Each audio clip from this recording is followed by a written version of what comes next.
Nier is not a good character. Today we're looking at L's successor Nier from the anime show Death Note. Please be warned that this video will contain spoilers. I will not be covering the manga, strictly because I want to cover Nier in a bubble of just the anime, instead of constant comparisons to the books. I will first go through the timeline and how it reflects Nier as a character, and then after I shall see how he compares to L alongside other characters from other shows to give a more broad understanding of how this character should work and how he fails in those ways. Starting off with episode 25, Silence. The fabled death of L, probably the best moment in the series. Light's biggest adversary is gone, not because L made a mistake, but because Light just had an ace up his sleeve, or rather all four aces. L, even before his death, is at peace with the thought of dying. This episode doesn't bookmark L's story, but it sure is the end of it. I remember the first time watching the scene and thinking, where do we go now? And episode 26 answers that question with a recap of sorts. Renewal takes on a whole new perspective of the series, showing the entirety of the show through L's eyes. It's a rather brilliant look that people, at least the people I've talked to, see as more a glorified recap.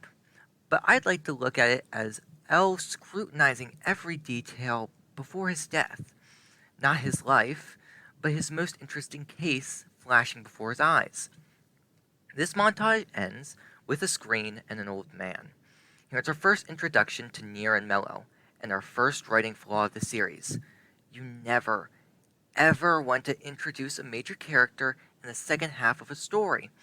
Things such as that could lead to the character being construed as a deus ex machina, since there is no foreshadowing or even idea of this character ever being here. We now start the Nier arc. Nier is introduced to us in episode 26 of 37, or approximately 2/3 into the story. Mello is also here and displays the same flaw, but today's video is not focused on Mello, but instead on Nier. That won't be saying that we will ignore any and every scene they interact in, but that Mello is not going to be dissected in this video. But back to when Nier is introduced. He is introduced in the third act of the anime, and he just seems bored. A total contrast to the audience, who has sat by L since the second episode. This total apathy leads to an emotional detachment from him and the audience, as an easy way to make the audience connect is by giving the characters the same feelings as the audience, while an easier way to make the audience disconnect is by giving the characters the opposite reaction. L's death doesn't faze Nier whatsoever, whereas for us it is the most tension-filled scene of the series, because it comes out of left field, but is totally set up. Nier then gives this line, this horrible line, that made me hate this character for the entirety of my first viewing. If you can't win the game, if you can't solve the puzzle, then you're just a loser. Nier immediately correlating L to just a loser without gaining any information on the investigation is the dumbest, and I mean the dumbest thing a person could say. And I'm just going to get this out of the way quickly. I know Nier is the intellectual and Mello is the emotional. I understand that. But if that's the case, shouldn't Mello be saying this line? Outraged that L died and didn't choose a successor, shouldn't Mello be berating L, while Nier says something along the lines of, even if you can't win the game, even if you can't solve the puzzle, that doesn't necessarily mean you lose. It allows a more positive outlook on the situation. The fact that there's more than one way to get out of the game other than winning or losing. If Nier is an intellectual, shouldn't he be looking at the data L collected before exclaiming something like that? He just jumped to a conclusion after his mentor died, making him as good as your average loser. Let me just give you 3 examples off the top of my head. Ties in games exist. No one wins or loses. If a puzzle manufacturing company doesn't put one piece in your puzzle box, you don't lose if you can't complete the puzzle, because it's not your fault you don't have it. Even going back to the ace analogy, it's not your fault if you lose poker to someone who stacks their deck. Even under the smallest bit of scrutiny, makes this line stupid. Oh my gosh. I'm done talking about this line. I could rant for a half hour, but I've got better things to talk about. Next time we see Nier, he has a team. He has 3 years of independent research on the case, and L's entire research on the case. Just saying, Nier has done less with 3 years of research than L has done in 2 years. L was at the end. He had won until Light played the cheat card, but Nier took no leaps nor deeper investigation for 3 years. The SPK is created with Nier as the head. He also gives Light the information that he knows L is dead, and that there is an extra division looking for Kira. The problem is, he doesn't trust the Japanese task force. Why would he give out extra information? To throw Light off his feet? It goes nowhere, and it's just something he can't use against Light later. It's just showing that he has information, and nothing else comes of that. Introducing themselves to the Japanese task force seems like a smart move at first, just like L did with Light at the beginning, but the difference is that L is keeping Light close. It's easier to catch a slip-up if he's sitting next to you than across the computer screen. Nier introduces the SPK, then leaves.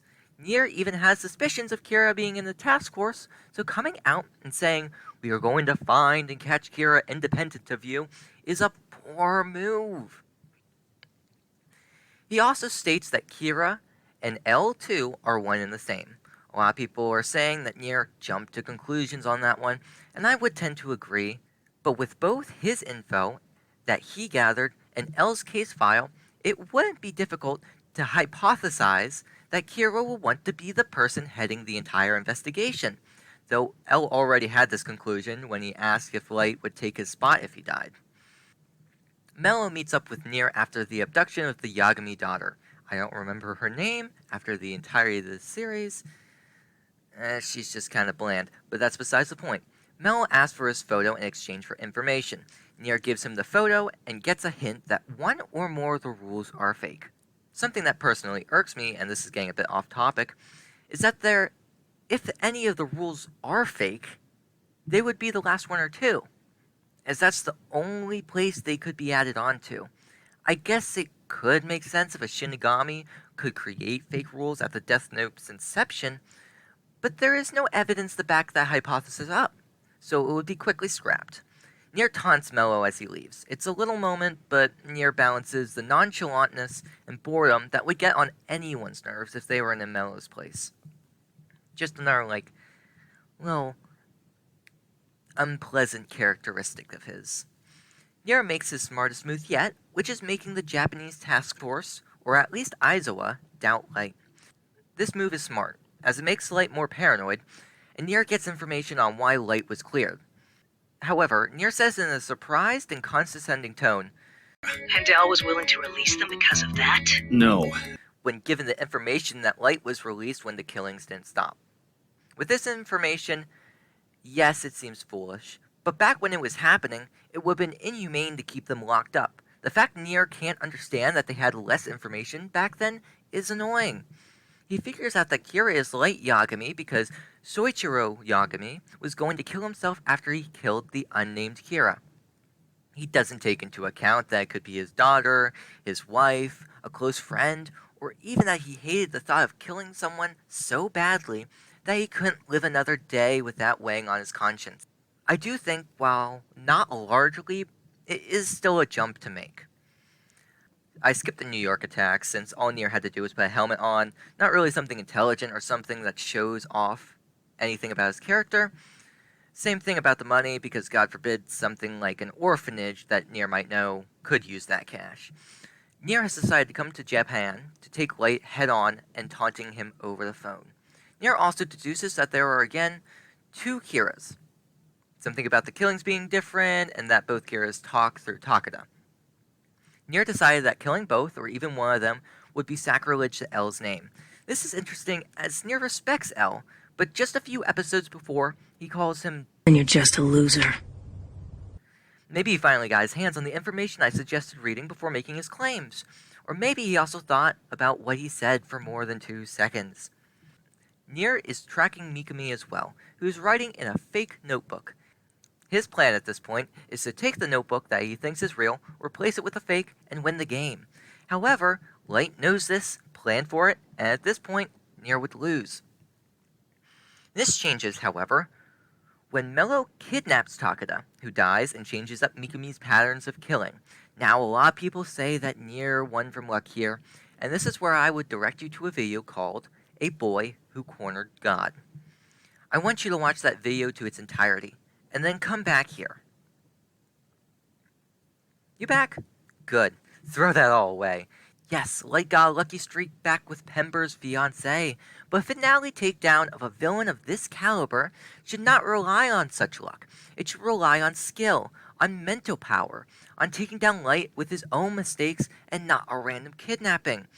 I don't think Light should have won, but he should have lost in a way that was his fault and not luck. I'm not knocking the video, or how Nier uses this opportunity. In fact, his structure after this point is sound, but the fact that the foundation was so left field makes this ending feel less satisfying. We end with Nier's speech on how Light is just a psycho killer, and how both Nier and Mello could surpass L. Which, no. The only reason L lost was because Rem was there. If Light didn't have an extra Shinigami back then, he would have lost. And if he had an extra Shinigami now, he would have won. Nier and Mello didn't surpass L. Mello did something stupid, and Nier benefited from it. There wasn't any teamwork or real plan, just a chain of events that happened to work out. Nier's use of time and info he had here was good, cornering Light and Mikami, and I'll give them credit for that, but there isn't much to it. So, after all that, how does he compare to L? Well, I can say that him being introduced directly after L's death felt like it cheapened his death. Don't worry, here's someone just like him with similar speech, quirks, and even fashion choice. But it just seems like there was no direction after L's death. And Light couldn't win, so they wrote Nier and Mello into the plot. All of this combines into an L at home feeling. That this was just a cheaper version. And this feeling leads all the way to the conclusion, which makes the ending feel cheaper, as Light got defeated by a cheaper L. Nier and Light also constantly compare him to L as well, with Nier going as far to say as he would not kill any Kira, but instead look for evidence. However, any comparison between the two just shows how Nier is worse in nearly any way, between the little quirk of candy and toys, to the long monologues that lead to a solid conclusion, to their childlike behavior. Nier seems more like a copy than their own character. Like if L left the poker table and Nier grabbed his cards. The only difference is, Nier doesn't know how to play poker. Any differences from L, however, leads to a sense of supreme entitlement, or boredom. Both have been done by Light in a much better way. Let's take a look at two different scenes. One with L's alliance with the task force, and one with Nier's alliance with the task force. L's introduction starts off with a large, dark room filled with government officials, the only light coming from a giant screen on the back wall. Everyone is talking in circles about the evidence they have, and emotions start to rise until one of the officials mentions L. At this point, the room goes quiet, with only whispers being passed around. Matsuda, a stand-in for the audience at this point of the story, asks who L is, and Soichiro Yagami explains that there is little known about him, immediately causing some intrigue. Who is this character? Why don't we know much about him? Why is everyone talking in hushed tones when his name is mentioned? Some officials start talking negatively about L, before a voice rings over the dark room. Watery walks into the room, explains that L is already on the case, and presents L on the large screen. This is a beautiful representation of L being the last light in this dark time, a final hope. L taking over the large screen is also a representation of his arrogance, showing his presence being larger than everyone else's. L uses a voice modulator as he greets everyone, showing that, indeed, he takes no chances to make his identity known. He speaks 2 lines in this part, but immediately his character is more developed than a lot of what Nier did. This starting scene is incredible, building intrigue, world building, and build up to this character that makes it feel like he was always here, that he could be a real person. We know just as much about L as everyone else does, which is nothing. It stays that way for the rest of the series, even until his death. Near starting scene, we have less to talk about. We already know Nier's face, intent, and reasoning. He gives out excess information, comes to the task force with no build-up whatsoever, and is given more of a surprise and annoyance outlook from the people in the room, instead of the awe and shock that was given when L was just mentioned in conversation. There's no mystery, no sense of the unknown, just another L to deal with. So, on with my conclusion. Wait, no, there's still more runtime in this video. What more do I have to talk about? Why is a spoiler for Gravity Falls coming on screen? Why is there a timestamp to avoid spoilers? Oh, God, I guess I have to talk about the Deus Ex Machina. Deus Ex Machina is a character or device that is thrown out of left field to help and end the story. Okay, I'm paraphrasing, but let me explain. In Gravity Falls, there are two Ex Machinas, the Memory Gun and Grunkle Ford.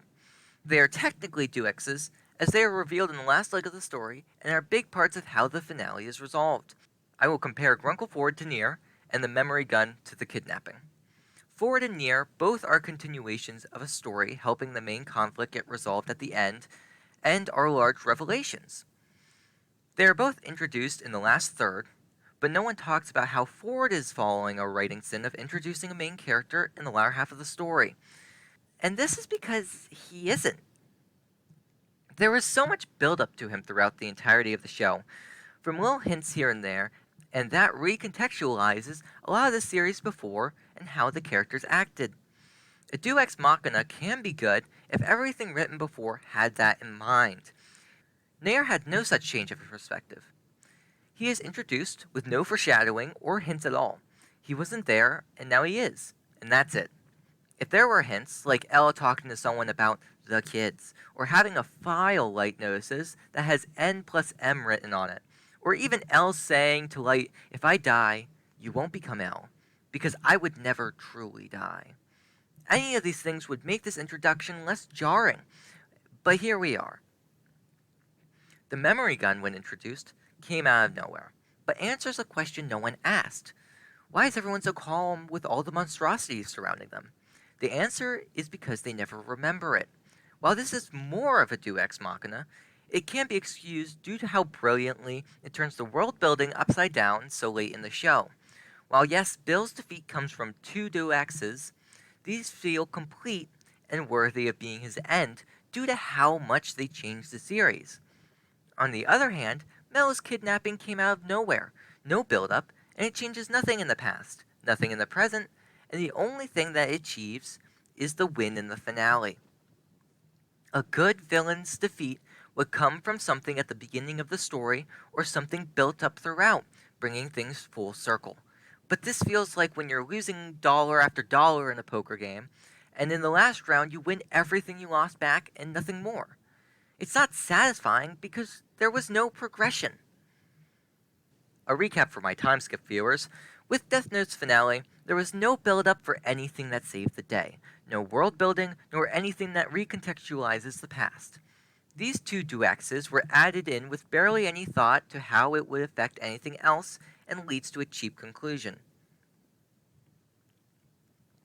Speaking of conclusions, it's time to start mine. But it will start out weird, so just stick with me. I stated before that I hated Nier for my entire first viewing. Well, since then I rewatched the show twice, both times going in with fresh eyes and telling myself to look at Nier as his own character, discarding the negatives and seeing the positives, hoping that I could maybe enjoy this character on screen. Unfortunately, the closest I got was indifference. Not because of a lack of trying, but just because this character felt void of personality. Like someone just wanted the story to end, so they put in a cardboard cutout and said, okay, finale time. It is sad to see because this character could have been great. I mean, really, who wouldn't be interested in seeing Elle's apprentice learning the ropes of such a dangerous job, avenging his mentor, and taking down the most sadistic killer in his world? The concept is something I would go see every time. But in the end, it wasn't that. And I realized something. Nier's not a bad person. Nier's not even a bad character. He's just a poorly written one. In the end, you can have a potentially great hand, but if the pool's not in your favor, and your opponent has an ace or two up his sleeve, then it doesn't matter what you have. In the end, You're just a loser.